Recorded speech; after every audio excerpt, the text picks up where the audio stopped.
Diduga main dukun, seorang pria diamankan TNI saat tarkam di Banjarnegara.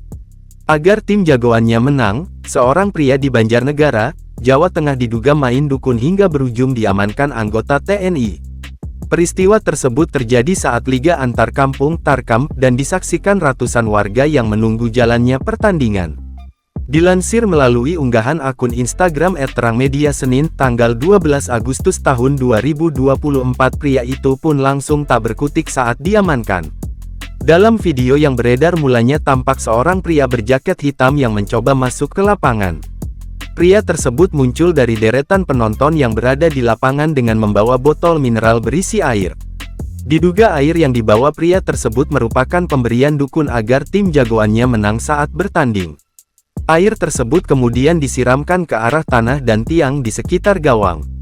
Melihat kejadian itu, anggota TNI yang tengah berjaga pun langsung bertindak cepat. Dengan sigap ia ikut masuk ke lapangan dan meringkus bagian leher pria tersebut. Pria yang diduga main dukun itu pun langsung diseret keluar lapangan. Para warga yang berada di sekitar lokasi lapangan pertandingan itu pun tampak terdiam saat pria yang diduga main dukun tersebut diamankan.